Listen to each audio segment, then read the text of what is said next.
कल के वीडियो में हम लोग एलसीएम पढ़ चुके थे, लघुत्तम समापवर्तक। आज हम लोग पढ़ेंगे एचसीएफ यानी महत्तम समापवर्तक। एचसीएफ का फुल फॉर्म क्या होता है? कल जैसे हमने बताया था कि एलसीएम का फुल फॉर्म आपका क्या होता है, लिस्ट कॉमन मल्टीपल। उसी प्रकार एचसीएफ का फुल फॉर्म क्या होता है, हाईएस्ट कॉमन फैक्टर। उसमें क्या था, लिस्ट, और इसमें क्या है, हाईएस्ट। वो क्या था, लिस्ट मतलब सबसे छोटा, लिस्ट मतलब सबसे छोटा, कॉमन मतलब सब में, और मल्टीपल मतलब क्या था, गुणज।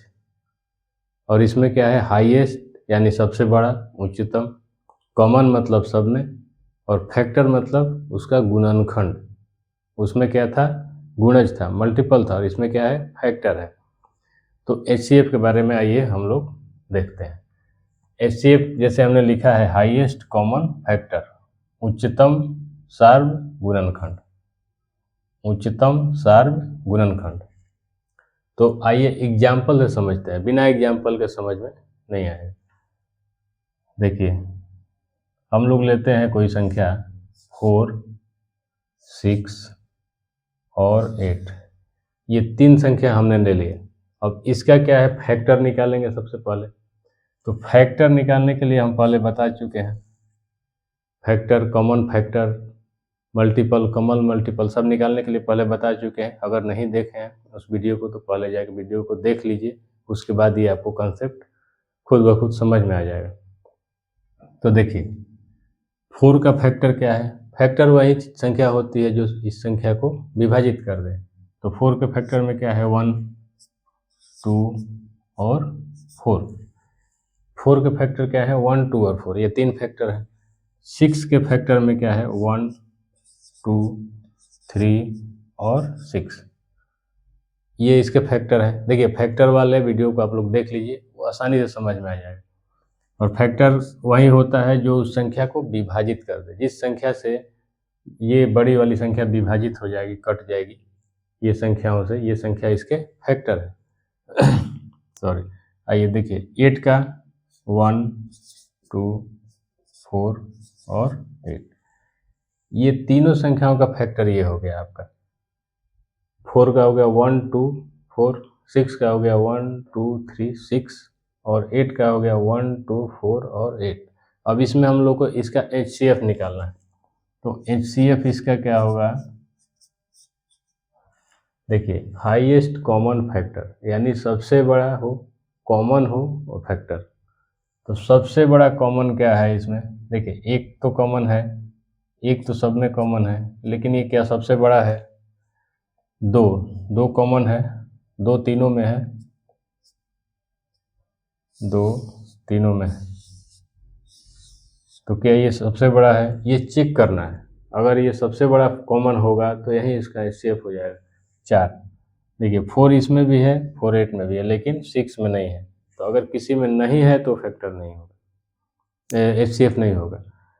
अगर इसमें नहीं है 4 तो ये 6 में, तो ये क्या होगा, एचसीएफ नहीं होगा। आगे भी देख लीजिए, कोई 6 और 8 तो इसमें होगा नहीं। तो ये क्या है, 2 इसमें सबसे बड़ा कॉमन है जो इसके तीनों का फैक्टर है। तो इसका आंसर क्या हो जाएगा, एचसीएफ क्या हो जाएगा, 2। 4, 6 और 8 में सबसे बड़ा कॉमन क्या है, फैक्टर 2 है। आया समझ में? 4, 6 और 8 का पहले हम लोग फैक्टर निकालेंगे, उसके बाद उसमें सबसे बड़ा कॉमन फैक्टर हम लोग देखेंगे। सबसे बड़ा जो होगा वही आपका एचसीएफ होगा। एचसीएफ यही है, ये है आपका गुणनखंड विधि। आइए एक दो एग्जाम्पल से और समझ लेते हैं, दो एग्जाम्पल से और समझ लेते हैं ताकि आपको अच्छे से समझ में आ जाए, फिर आगे बढ़ेंगे।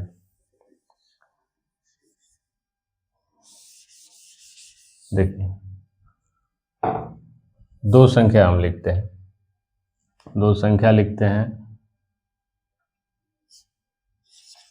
12 और 18।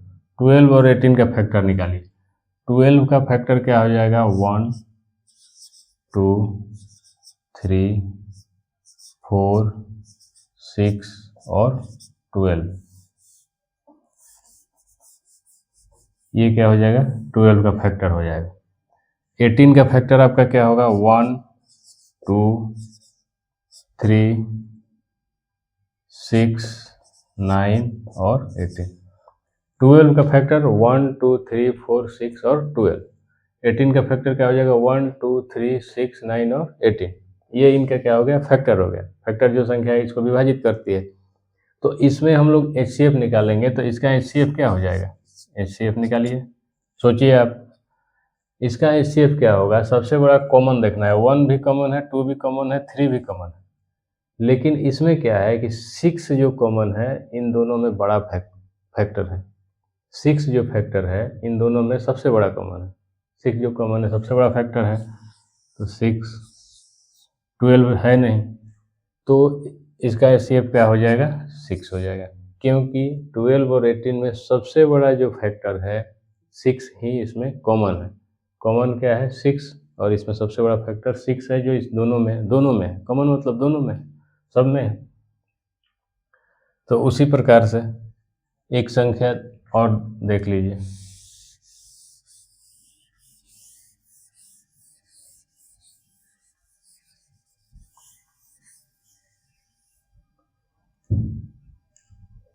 देखिए,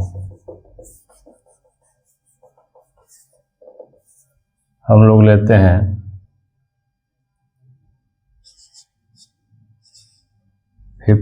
50 और 125, ठीक है।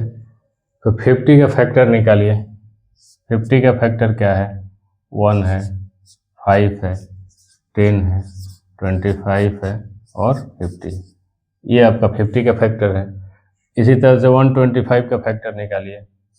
1 5 5 के बाद डायरेक्ट आएगा 25, फिर 125। अब इन दोनों संख्या में आप देखिए क्या फैक्टर है, आप अपने से सोचिए। वीडियो को होल्ड करके 1 मिनट आप अपने से सोचिए, 1 सेकंड। 50 और 125 का इन फैक्टरों में कॉमन फैक्टर क्या है, जो सबसे बड़ा है, हाईएस्ट है। तो इसमें देखिए, इसमें क्या है, 1 5 तो दोनों में है, लेकिन ये सबसे बड़ा नहीं है, क्योंकि इसमें 25 जो है, 25 जो है, ये क्या है आपका, कॉमन है दोनों में। ये 25 क्या है, दोनों में कॉमन है। तो ये आपका क्या हो जाएगा, HCF आपका हो जाएगा 25। अब इस तरीक़ा से आप 3 संख्या हो, 4 संख्या हो, 5 संख्या हो, उसमें आप गुणनखंड विधि से HCF को आराम से निकाल सकते हैं। अगर आप फैक्टर उसका निकाल लें तो आप आराम से निकाल सकते हैं। एक संख्या और इसमें ले लेते हैं। देखिए, जैसे इसमें क्या है, 125। अगर इसमें संख्या हम ले लेते हैं 300, तो 300 का कॉमन निकालिए आप, फैक्टर निकालिए 1 3। उसी प्रकार से इसका बहुत सारा होगा, इसको निकाल सकते हैं आप। 6 है, 10 है, 15 है, इसका 12 भी हो जाएगा, 12 भी हो जाएगा, 15, इसी प्रकार से 25, आगे भी इस तरह से इसका 30, आगे भी आएगा, बहुत सारा फैक्टर इसका आएगा। तो इसमें हम लोग क्या करेंगे, देखेंगे ये तीनों संख्या में देखेंगे कि क्या फैक्टर है। देखिए, इसमें 50 है, लेकिन इसमें 50 नहीं है। 50 इसमें आएगा, 50 इसमें आएगा, लेकिन इस संख्या में नहीं, 125 में नहीं है। तो इसलिए क्या होगा कि इसमें जो सबसे बड़ा कॉमन फैक्टर हो जाएगा वो भी 25 हो जाएगा, क्योंकि 50 तो इसमें है लेकिन इसमें नहीं है, ये दोनों में है लेकिन इसमें नहीं है। अगर तीनों में रहेगा, कॉमन मतलब सब में होना चाहिए, तो जब इसमें नहीं है तो ये संख्या क्या हो जाएगा, 25 ही आपका कॉमन हो जाएगा फैक्टर। तो ये क्या हो जाएगा, HCF इन तीनों का क्या हो जाएगा, आपका HCF क्या हो जाएगा, 25। तो ये हो गया आपका गुणनखंड विधि से, फैक्टर रूल से आपका ये हो जाएगा। अब आइए हम लोग इसका एक और विधि है जिसको हम लोग बोलते हैं भागफल, भाग।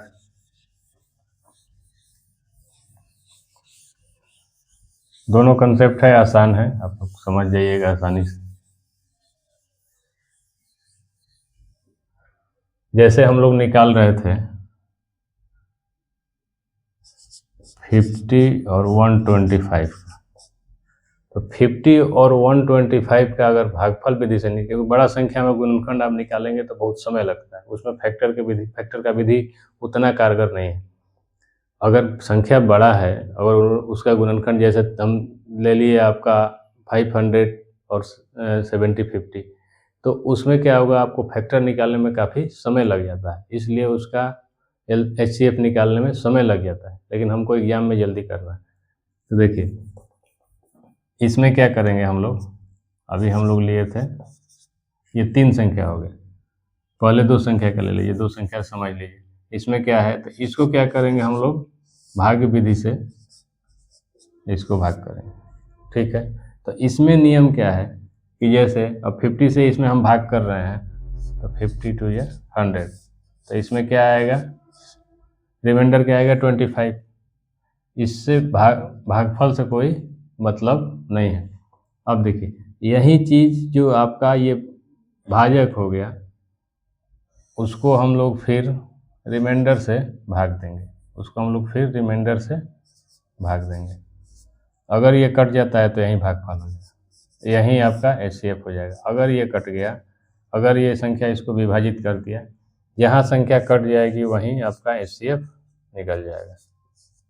तो उस विधि से भी हम लोग को 25 मिला था और इस विधि से 25। उसी प्रकार से अगर मान लीजिए एक संख्या और इसमें ऐड कर लीजिए, जैसे 175 है, तो 175 के लिए फिर इसमें क्या करेंगे, पहले आप इसको चेक कर लिए। अब उसमें नियम है कि पहले सबसे बड़ा को उससे छोटा से चेक किया जाता है, उसके बाद उससे छोटा से। तो 175 को क्या करेंगे, 175 को 125 से इसमें हम लोग क्या करते हैं, भाग देते हैं। तो 125, इसका रिमाइंडर क्या आ रहा है 50, इसका रिमाइंडर अगर 50 आ रहा है तो फिर इस रिमाइंडर से इसके भाजक को भाग करेंगे, तो इसमें क्या आएगा 52 या 100, इसका रिमाइंडर क्या आएगा 25। अब 25 से 50 को जो भाजक है दूसरा उसको, तो 50 को हम लोग भाग करेंगे तो ये क्या होगा, इससे कट जाएगा, तो 25 क्या होगा, 25 क्या होगा, इसका HCF हो जाएगा ये दोनों का, और फिर इससे चेक कर लेंगे क्या ये संख्या 25 से कट रही है कि नहीं। तो ये है आपका भागफल विधि। अगर ये 25 से ये संख्या, जैसे इन दोनों का क्या हो गया, HCF 25 हो गया, इन दोनों का HCF 25 हो गया। अब फिर क्या करेंगे, इसको अगर 25 से डायरेक्ट चेक करने लायक है तो आप चेक कर लीजिए, अगर संख्या बड़ी है या नहीं समझ में आ रहा है तो फिर इस 25 से इसको इन दोनों का HCF निकालिए इस भागफल विधि से कि क्या वो संख्या आ रहा है कि नहीं। लेकिन ज़्यादातर केस में क्या होता है, यहीं से आपका चेक हो जाता है। अब आइए एक एग्जाम्पल और ले लीजिए, आपको आराम से समझ में आ जाएगा।